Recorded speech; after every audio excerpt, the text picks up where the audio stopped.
Thanks, Bob. It really is good to see Bob again in a new habitat.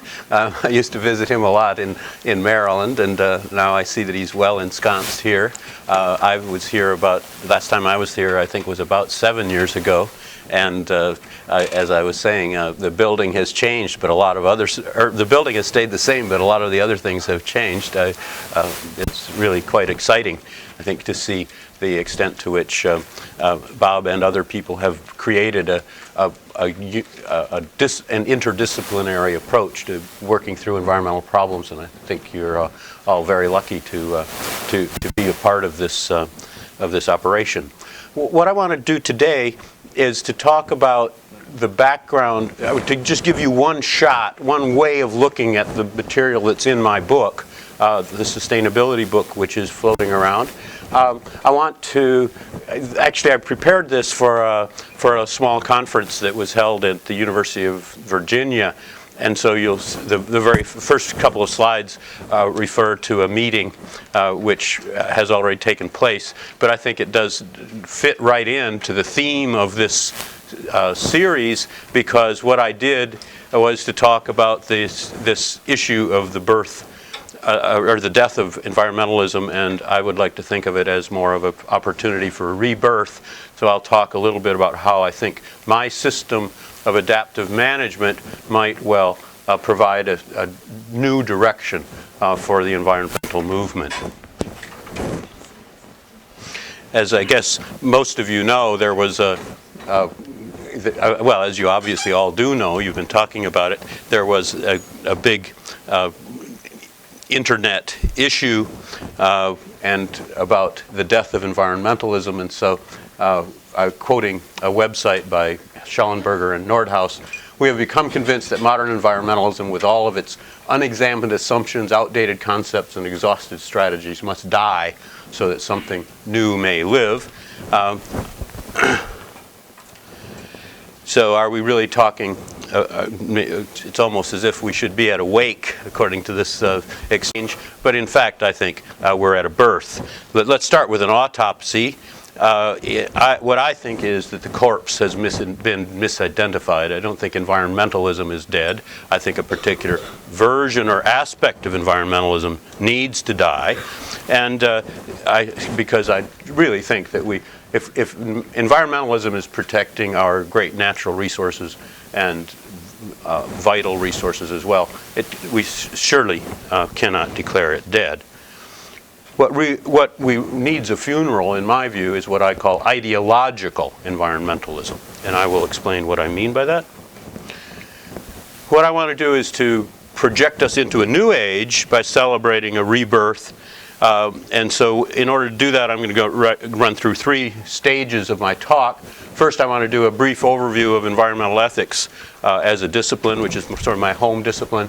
Then look at the bigger picture in resource evaluation, and finally propose a new approach to evaluating human impacts on the environment.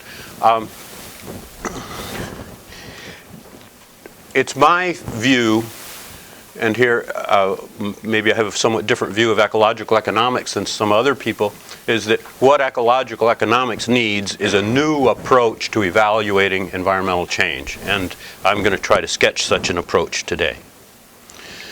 So the discussion in environmental ethics has basically been a battle, a fight between 2 sides, the environmental ethicists and the environmental economists. It's not too hard to figure out which one is the economist there. He seems to be winning the battle. But if you take a really big picture look, I think what we're really saying, what we need to say is that ecological economics has made great progress in bringing together thinking of ecology and thinking of economics. What it has not done, I think, successfully yet, is to create a new way of evaluating change that integrates the 2 sides.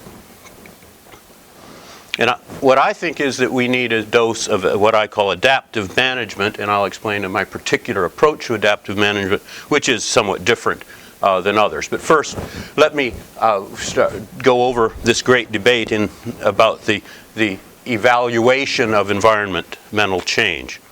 On the one hand, we have environmental ethicists. They basically believe that most environmental problems are ultimately moral problems, and irreducibly so.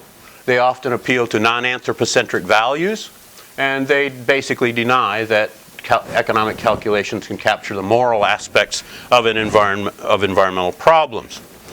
On the other hand, environmental economists believe that all or most environmental value can be measured in economic terms. They reduce moral values to existence value and consumer preferences measured as willingness to pay. That is, our willingness to pay to protect our moral values through shadow prices and so forth. And they treat all environmental goods as commodities in a very broad sense of that term that can be assigned a price. So from the economist's point of view, nature is waiting to be cut up into discrete chunks that can be exchanged. Now, that's maybe a little bit extreme, because certainly we can ask people how much they're willing to pay for whole systems and so forth. But in general, you have to identify, if you're going to go beyond economic use.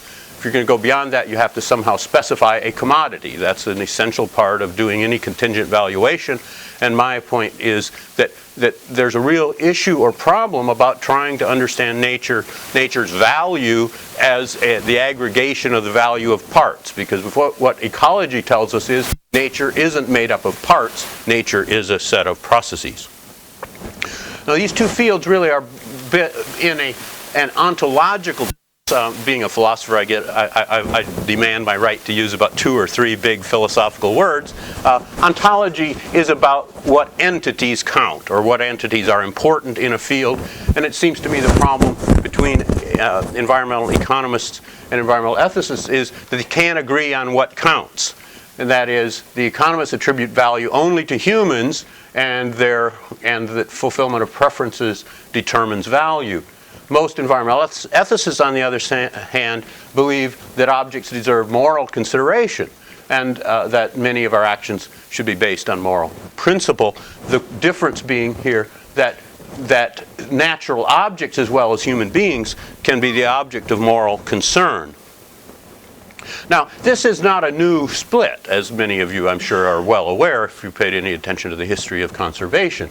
We can go back to the old days of Pinchot and Muir, where Pinchot was arguing that cost-benefit analysis and an analysis of how much timber you can get out of a forest would be the way we would decide environmental problems. On the other hand, those who believe in environmental goals should be set by political means. We're going to have a public debate about moral values, including non-instrumental values. And of course, Muir was famous for saying that saving the Sierra Nevadas was not a question of economics, but a question of morality and spirituality. I think what's happened, I'll get to this in just a minute, but I think what's happened here is that these two disciplines have developed in a way that is so disparate and so separated that they really can't talk with each other, and we essentially end up in what I call ideological differences. So in the days since Muir and Pinchot, what has happened was that this original rhetoric of economics, cost-benefit versus spiritual valuation of nature, this dichotomy has become basically an ideology. There's no way to resolve those issues through empirical claims, but rather we have people locked into an ideological position, which I define as a position that cannot be resolved by experience. And so we have these two different methods. Never can find a sort of integration of those methods because they're based on different ontologies. You would always be counting apples and oranges if you take the values of environmental ethics and the values of economists. So what I'm saying is that essentially the original rhetorical moves that were made by Pinchot and Muir to emphasize their own positions have now been locked into disciplinary assumptions of ethics and economics. Now, I call these, in order to disparage them and make them sound as silly as I can, I call these the chunk and count and the chunk and sort method. The economists want to chunk and count. They want to say, well, what commodities can we derive from a natural system, and how much dollar value or exchange value can they have? And when we run through all the exchange values, we run out of exchange values, then we say, well, maybe people are willing to pay just to see that the thing exists, and so we start doing contingent valuations of. But again, to do a good contingent evaluation, according to my friends who work in that area, the most important thing is to get the commodity right. Right? Well, getting a commodity right means you're going to take some chunk of nature and isolate it from the rest of nature and turn it into a commodity that can be put into an economic system. And I'm saying, boy, I don't see how nature survives chunking and counting. I mean, you just lose the wholeness of the system. Now, on the other hand, the environmental ethicists want to just chunk and count. That is, they want to say, okay, this part of nature has intrinsic value, and therefore it should be put on the same side of the equation with humans. So we start then having humans in competition with the rest of nature, right? And with respect to who gets to control our various resources. So almost any way you look at this, it seems to me that what's going on is we have an ideological difference across disciplinary boundaries, and that what we really need here is some kind of new approach which can take insights from both of these approaches but not get locked in.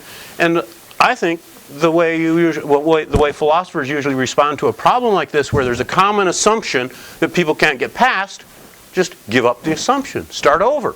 Okay? And in this case, I think the assumption to give up is chunking. Right? Stop trying to evaluate nature as a bunch of chunks. Whether you're going to call them intrinsically valuable, instrumentally and economically valuable, stop chunking nature. And in other words, the way I'm going to attack this problem is by noting that these two fields share assumptions. The two theories have two related assumptions. First, this chunking assumption that nature can be discretized, to use it, that's my second big word. And some of these discrete, and according to both sides, some of these discrete chunks have, while others lack, moral standing. Okay? So you sort things into humans and non-humans, or intrinsic value things and non-intrinsic value things. But in doing so, you've got that background assumption that we can turn nature into things, into discrete objects. Now, so they break nature into objects, and then they sort the objects differently. That's why we get this different ontological and ideological positions. The economists give standing to humans only, and ethicists count elements of nature as chunks that have intrinsic value as well. Let's bring an end to chunking. I propose that we just reject this common assumption. The rejection undercuts, I think, the whole debate about which things are morally considerable, and it makes that debate moot. We don't really have to answer the question in order to evaluate environmental change. So this opens the way to a new way of thinking about evaluation. What I want to do is not evaluate chunks of nature and then try to aggregate, but rather I want to evaluate development paths forward into the future. So my way of thinking of it is, we're here and we have various choices we can make, and those choices will determine what development path we'll follow. All right? And what I'd like to do is to develop multiple criteria which we could apply to various development paths. And so we could then say, well, this development path does well on this criterion, but it does very badly on another criterion. And this one does well on another criterion, but badly on the one that the first did. Can't we find a development path that will give us some of both? That seems to me to lead to a much more rational debate about what we should do, and a more rational debate about how to do evaluation. Now, I'm going back, I think, historically to Aldo Leopold's ideas. I think Aldo Leopold was the first adaptive manager. He just didn't have the words to call himself that. I think if you read Aldo Leopold's body of work, what comes through the most strongly is his idea that we need to try out things. We need to be adaptive. There's a wonderful passage in one of his writings where he said, conservationists are always differing about ideas and pounding the table about them. Why don't they go out on the land and try them? Right? Okay? So if you have a great idea, that idea should have some implications for how you manage. And if you want to manage correctly, find a plot. Try it. Be adaptive. So my definition of adaptive management has essentially 3 clauses. First, experimentalism. Adaptive management responds to uncertainty by undertaking reversible actions and studying outcomes to reduce uncertainty at the next decision point. So here what we recognize is we have limited resources. We're often acting with uncertainty. So use your resources in order to make choices that you hope will help the problem, but at least do controls and so forth so you learn from your actions. Learning by doing, in other words. Excuse me. Now, the second aspect is what I call multi-scalar modeling. Adaptive managers model environmental problems with multi-scaled, or what some people call hierarchical space-time systems. Here, I think Aldo Leopold had that idea very clearly as a metaphor, thinking like a mountain. Thinking like a mountain is thinking not only how we will deal with our own well-being, but also thinking about the background ecological system on which our activities depend. That is, in the case of his famous deer example, where he eliminated deer from the Southwest Territories in order to, where he eliminated wolves in order to have more deer in the Southwest Territories. What Leopold found was that he found out the value of wolves 8 or 10 years later, when 60 or 70% of the deer herd starved to death in a bad winter. So what he learned in thinking like a mountain was that he couldn't just think as an economist and generate more deer to hunt. He also had to think as a mountain, that is, think as an ecological system that the deer-wolf system depends upon. And third, adaptive managers are place-oriented. And by that I mean we don't claim to have one-size-fits-all solutions. What we do is we look at a problem and we try to generate solutions given the local conditions. So we always address problems from a place that's embedded in a local natural and political context. Now, my use of this word place here is important. I don't use ecosystem very much. I mean, I certainly do when I'm talking to ecologists, but I prefer to talk about places. I think ecologists are too interested in systems that are uninhabited, and what humans are a species, and if you're going to understand ecology, you're going to have to understand how humans function with other species. So I say, don't look for the most pristine area. Look for the most disturbed area. I'm joking about that. I know we do need to have some kind of baseline studies, but I think we need more emphasis on places, which for me is a social concept, right? It's people living in a geographic or ecological location. Now, I come out of the American Pragmatist tradition in philosophy, and I think environmental pragmatism can make quite a contribution. There's a major book that was published in '96. We've had a lot of publications since. We are sort of the instigators of a revolution in environmental ethics, I hope, or at least we're on our way toward that. We're trying to reject the old ideological way of thinking about environmental value and come in with a new approach, which is basically problem-oriented. So pragmatists don't try to artificially separate descriptive and prescriptive accounts. We just don't think that's possible. And we evaluate actions and processes, not chunks of nature. So, rethinking environmental problems. I think one of the problems here is that from the very beginning, Muir and Pinchot misperceived how to frame the environmental problem. Pinchot saw it as essentially an economic problem. Muir saw it as essentially a spiritual or religious problem or moral problem. And consequently, they developed languages that were really ill-fitted to characterize the kinds of problems that humans face. Because I think when humans face an environmental problem, it's not good versus bad, evil versus good. It is a question of multiple goods competing. Now you get a very different problem formulation when you start thinking that way. When you're pluralistic about what goods there are, and then say, okay, environmental problems are problems of finding the right balance among competing goods.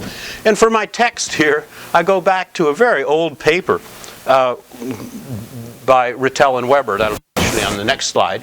But what we've said so far is that chunk and count and chunk and sort both falsely assume that environmental problems are well-defined problems. In fact, they are what Rittel and Weber called wicked problems.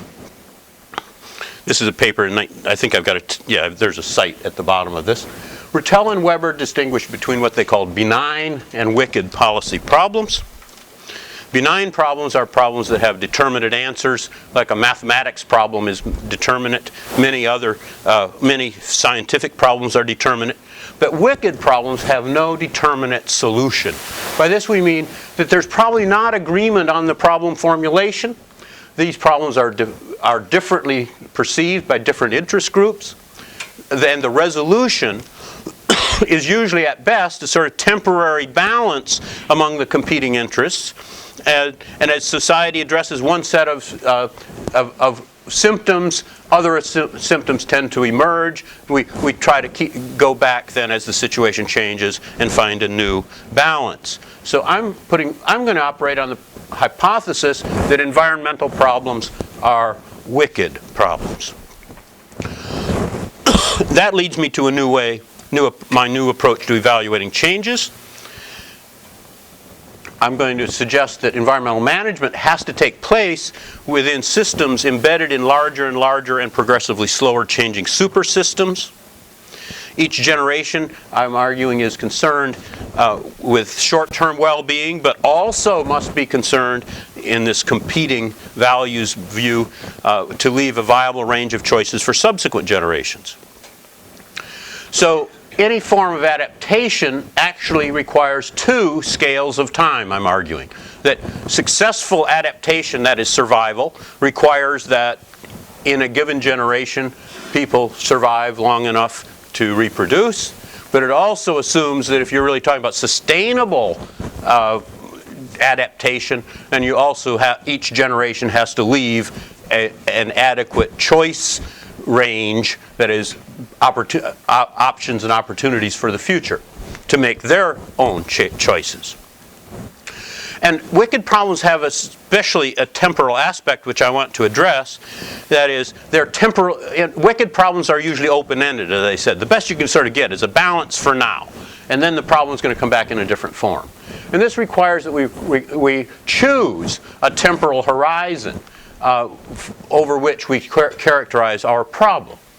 Now, hierarchy theory from ecology is a useful tool, I think, for organizing space-time relationships in complex systems. So why don't we try to think about adapting hierarchy theory from ecology not only as our model for understanding ecological systems, but also for our model for evaluating them and for managing them.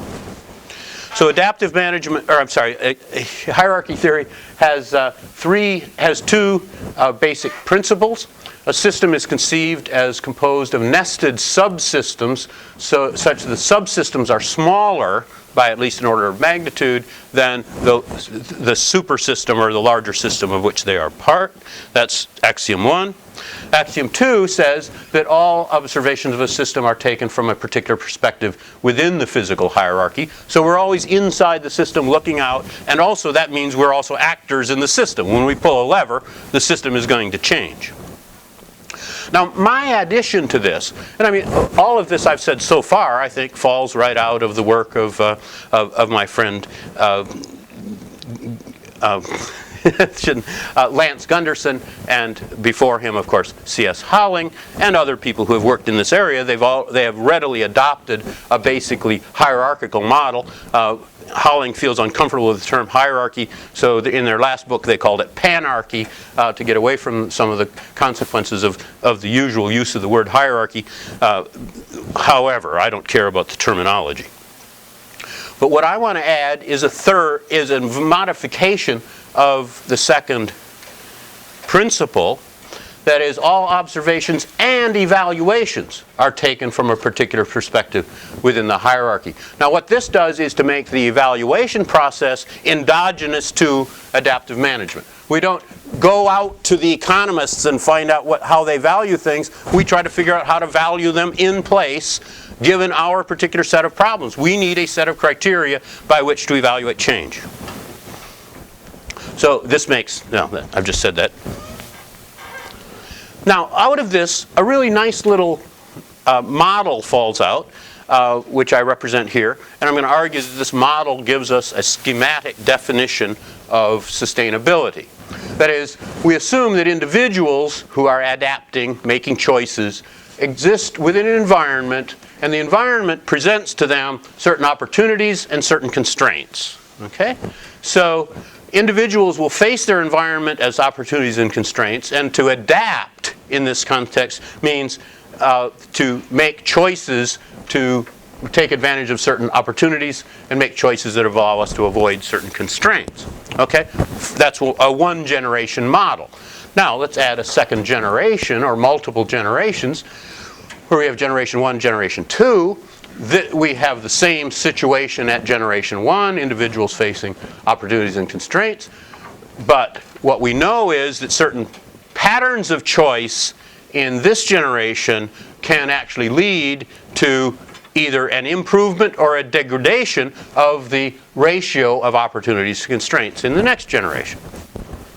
So choices made by an earlier generation can change the mix of opportunities, and if the second generation has more constraints and less opportunities, then we say that generation 1 has not lived sustainably. So that gives us a negative definition of sustainability, and I think we can just turn that in. It's fairly easy to turn that into a positive definition by saying that a generation has lived sustainably if they leave as many the same or better ratio of opportunities to constraints. Now, I admit that there's a huge gap in my reasoning here, and you have to read the whole book, and it's a thick book to get the full answer to this question. But the question is, well, what really counts as an opportunity? What do we need? What do we want? And so forth. My view is you don't figure that out, as economists have suggested, by trying to figure out what people in the future will want. The way we decide that is the way to decide what opportunities we want to save is to figure out what we value so that we can project that into the future, because people coming down the pipe will be in the same community that we are, so it should be a community-based decision as to what's really valuable. So now here's the positive definition.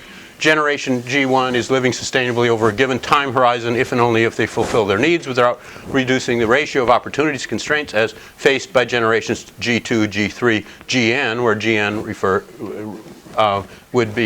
would track the time horizon. So now let's think of this as a process problem of evaluating within process. And I've already mentioned that I would use development pathways. Once you have this idea of evaluating development pathways, this opens the possibility of using scenarios, which I'm sure some of you have already done. It's been very much developed in Europe. The backcasting approach, where people say, okay, where do we want to be in 25 years? Where do we want to be in 50 years? Where do we want to be in 100 years? Then you backcast from that, saying, okay, if we're going to be there in 50 years, where do we have to be in 5 years? And where do we have to be in 10 years? And where do we have to be in 15 years? What's really important about this kind of scenarios and backcasting work is that you're basically asking people what they value. Where do we want to be is what do we value?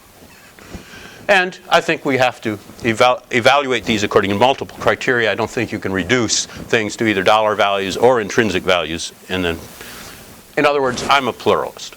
Okay? I think this goes very well with the wicked problems understanding of environmental problems. I think there are many values, and I don't mean to say that consumption is bad, right, or that consumptive recreation is bad. I'm just saying these are all values, and we pursue nature and we use nature to obtain all of these values. And there are examples of from fishing to photography, etc. I don't see the need to arbitrarily say, oh, well, above this line is intrinsic value and below that line is instrumental. I don't get it. I don't see that any usefulness for that distinction. So what I want to say is we value nature in multiple ways over multiple scales of time. So I'm proposing a form of multi-criteria analysis. And first we get rid of the chunkers and the counters by evaluating development paths. So we develop this deliberative process, and this is an important part of my book. My book is not about what you do in any situation. My book is what you do when you already have a group of committed people who are willing to work toward cooperative solutions. That's what my book is about. I'm not saying the other book wouldn't be an important book where it would take into account a lot of political power issues and so forth. That's not my book. Now, so the idea then is that I would try to frame the discussion in a community-based group on choosing environmental indicators that will be that can be monitored and measured, and the community values will be expressed as arguments that a given indicator is important to social values. So what we do is we stop trying to argue about who's got the right theory of value. We admit there are lots of kinds of value, and then we try to develop indicators that will track social values. So we argue about the indicators, not the values. And I'll explain why that's important in a minute. That is, now, a lot of people have followed the general line that I've set up to this point. They've said basically, let's get the community together, let's have a sustainable Seattle, let's have a sustainable Atlanta. We had a sustainable Atlanta initiative. I sort of tried to participate in that. The first meeting, everybody was just confused and milling around. But what came out of that first meeting was, everybody go home and choose indicators that you think would be indicators of sustainability in Atlanta. Next week, everybody comes back, starts writing down their indicators, and I sort of left the process when they reached 150. You know, I don't know how to manage for 150 variables, right? I just don't. Now, what we can do, however, is to elicit all of these values and then try to find what I call synoptic indicators. Okay? A synoptic indicator is something that we can track fairly easily and which we hope or expect will correspond to important values that we care about. Okay? So I thought, well, an exercise for me, I claim to be a practical philosopher here, what could I do? Well, let me try to develop a system of indicators for the city of Atlanta. Now, first, Atlanta needs jobs because people keep coming there. I'm not sure whether they come there because they think they will get jobs or we build houses. I don't know why Atlanta keeps growing the way it does, but we do need jobs. I don't doubt that. Now, we also talk a lot about smart growth. We're not doing much about it. Here's my synoptic indicator for Atlanta growth. Pervious surfaces. Okay. Let's make it positive. Pervious surfaces. I don't care how many people live in Atlanta, if we protect the pervious surfaces, we will have a system that still works to some degree. That is, we will, and notice how that would interact with a community values discussion. It's not going to divide people, I hope. Rather, we're going to find that the water quality people are going to say, yeah, that's a good indicator. The water quantity people are going to say that's a good indicator. The wildlife people are going to at least say, well, that could be helpful. And the smart growth people are going to say, well, that's one way to interpret smart growth. Let's think that through. Okay? So what I'm doing then is not trying to choose among values, but to create an indicator that we can manage toward, which captures a range of values. Okay? Now, we wouldn't probably be able to get along with that one alone. But I would say that'd be a pretty good one for the inner ring, for the famous 12 counties that cannot seem to get their air quality right. Okay? Now, a more regional or larger one would probably, for me, would be, are we maintaining the same traditional forest cover? That is the mixed hardwood forests. Do we still have some of that, or are we all plantation pines? So that would be a way of having, and notice that both of these can basically be done by Landsat satellite images. You've got an easy indicator which represents a lot of values. That's what I'm going for. When do we have to stop? I want to have some time for discussion, so I'm trying to decide how fast to finish. Yeah, we have the room until 1:45. Okay. So I'll be done in 10 minutes. Okay. Okay. So now we have a goal-setting process that frames a public debate with 3 questions. What indicators should we track? What management goals should we set with respect to those chosen indicators? And 3, how should we weight the various criteria? Okay. That sounds to me like a productive discussion.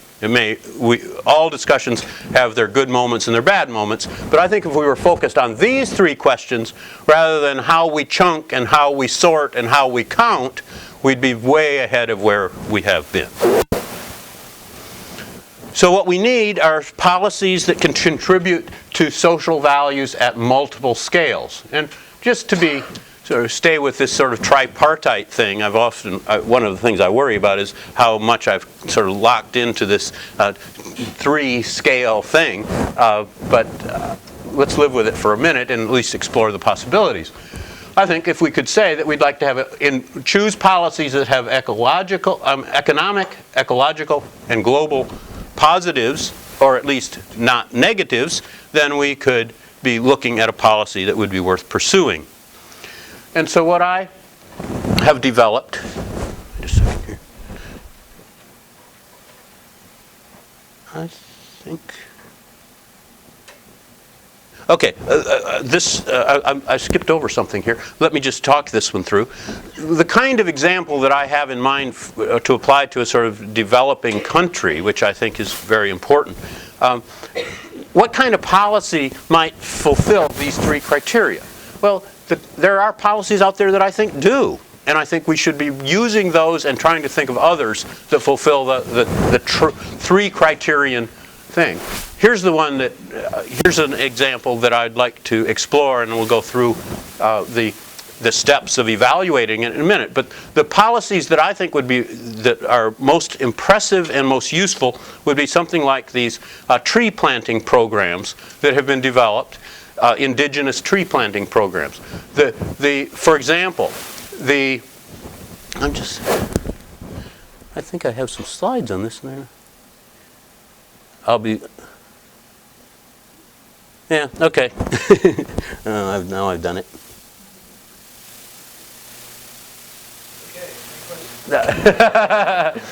I have to get back to Sorry, I can talk while doing this, hopefully. The kinds of programs that I'm talking about are ones where a family or a small group will be given an economic opportunity by giving them a loan plus a bunch of land to work with.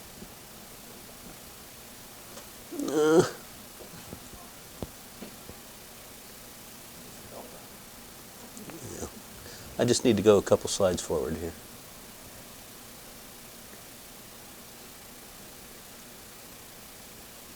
There we go.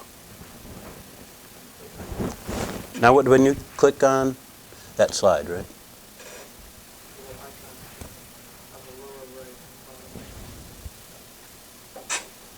Yeah, I'll just go to the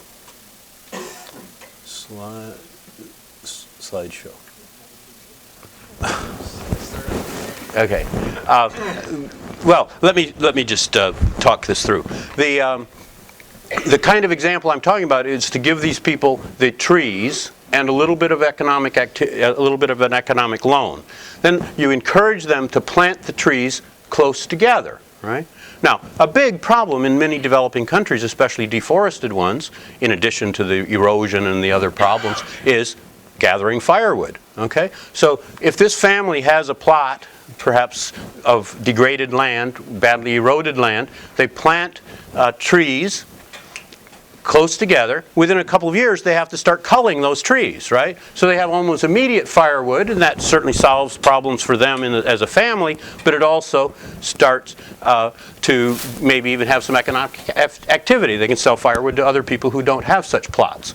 Okay? So that's an immediate economic effect. And then secondly, we have what we had was degraded, eroded land with very little with very little topsoil. So the generation of vegetation and planting of trees is going to at least have some impact on topsoil formation. It's also going to stop some of the erosion that is filling the streams with sediment and so forth.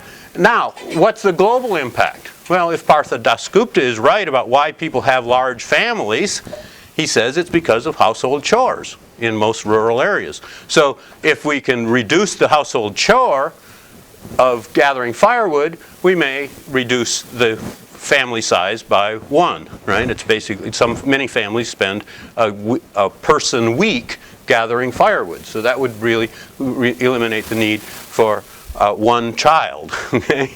And I think Dasgupta is absolutely right. This is what motivates people to have large families in rural areas.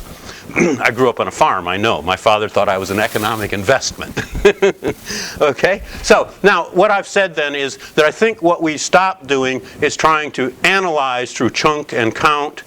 We try to stop trying to change everybody to chunk and sort things as intrinsically valuable. Let's put all that behind us. Let's just say, let's be smart about choosing the policies we choose. Let's choose policies that create positive incentives and so forth. And so I've developed a sort of 6-layer or 6-filter evaluation process. I think environmental policy needs to be a creative discipline rather than an analytic discipline. We need to get better solutions out there, and here's how I would evaluate a better solution. First, you take all of the things that are proposed that will have a positive economic evaluation.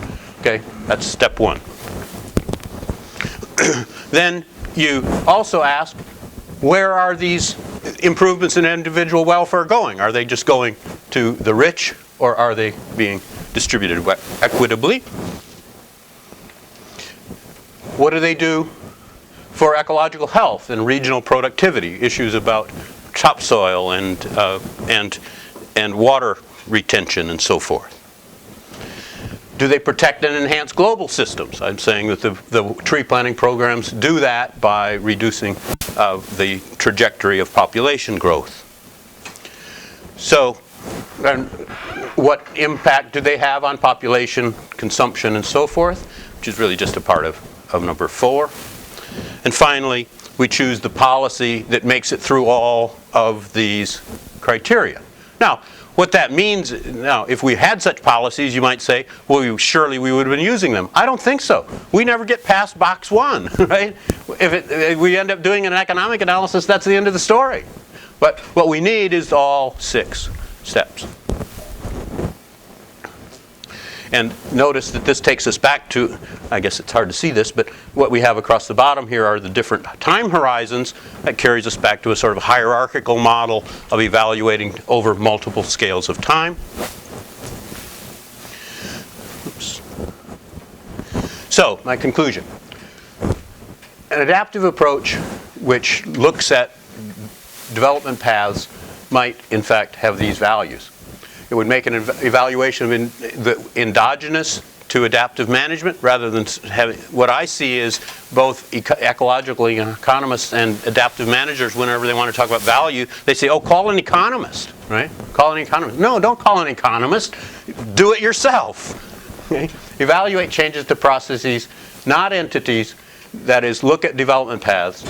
Develop multiple indicators associated with social values, and apply those multiple criteria, and they can be associated with these different scales and horizons and dynamics. All that has to sort of be worked out in place, right? But I'm saying this is a reasonable way to move forward with evaluation of environmental change, a way forward that doesn't get us stuck into ontological disagreements about chunking and counting and chunking and sorting and so forth. This is a way to work together and to develop a method of evaluation right within the management process, right? The management process is saying, what should we do?